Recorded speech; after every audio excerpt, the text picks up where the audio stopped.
Hello fellow bookworms, it's Katie. Today I'd like to talk to you about A Skinful of Shadows by Hardinge, which came out this September. Let's get into the plot.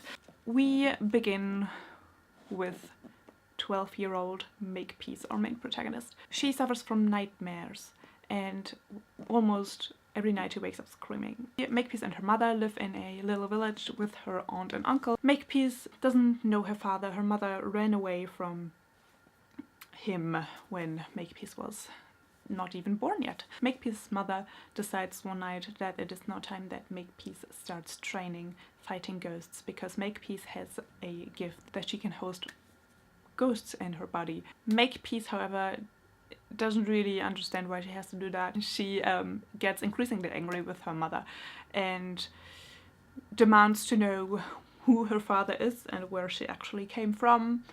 And her mother reluctantly tells her that Makepeace has no idea what she saved her from, what her mother saved her from.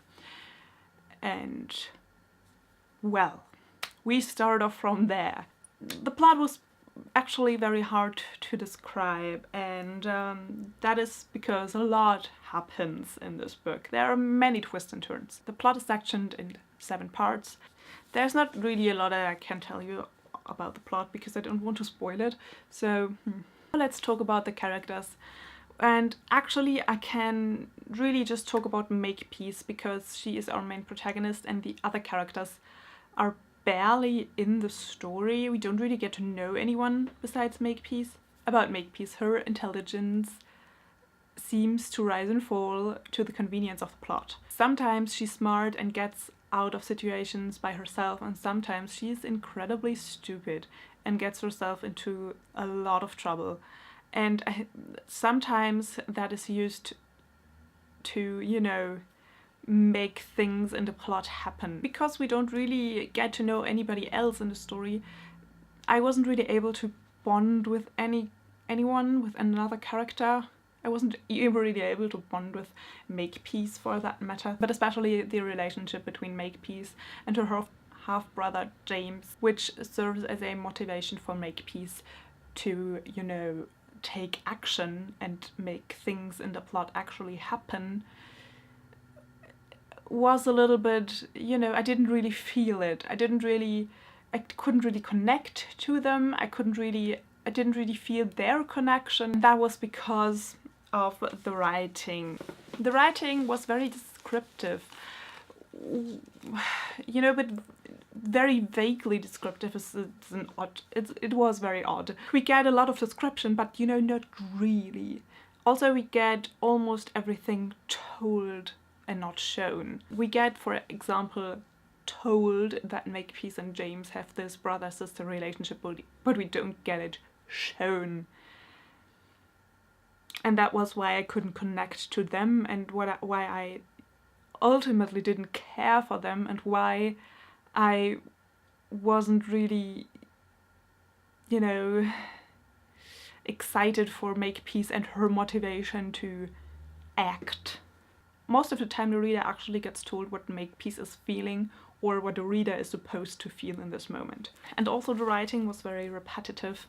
Most of the times there were 2 or more sentences in succession with exactly the same meaning. Alright, let's move on to the world building. The book takes place in England in the 17th century. I didn't know that going in because it isn't in the blurb. So I thought from the description it read like it was modern day. It took a while until I understood that it was England in the 17th century. It is definitely not clear in the beginning and you do have to make some guesswork. To the mythical ghost stuff that Makepeace, you know, is dealing with, that was very, very vague. I don't know what it is. I don't know how it works. All I know is that it exists and that the family's ghosts are evil. But why the other ghosts aren't evil, I don't know. It's not in the book. And with the world building there's a personal gripe of mine, which brings us to the, you know, personal thoughts and opinions. And that is that mind and soul were pretty much used as synonyms in this book. And, you know, that is just something that I don't think is true. I don't think mind and soul are the same thing. And they were used interchangeably in the book. and it was also very vague and not really clear. I don't know, I wish there was more explanation to that. Overall, I like this book, but I found some parts very boring. For example, the exposition part in the beginning, and a lot of the times because I couldn't bond with the characters, because I didn't, feel the relationship between Makepeace and James. That was a little bit boring. I just didn't care for James and Makepeace. Like, the whole motivation, Makepeace's whole motivation, I just didn't care for because I didn't feel the relationship. So this is just an example of a book that I wish I could love more and that I expected to love more than I actually do. In the end, I gave it 3 stars, which means I liked it. Yes, I did like it. I do think there are flaws, definitely. Alright everybody, that was it for today. Is there any book about ghosts that you could recommend to me? I would love to know. And also, would you say soul and mind are synonyms?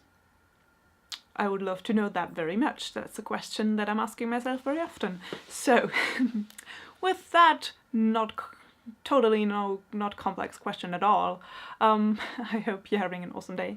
I hope you're reading something magical and wonderful, and I will see you soon. Bye!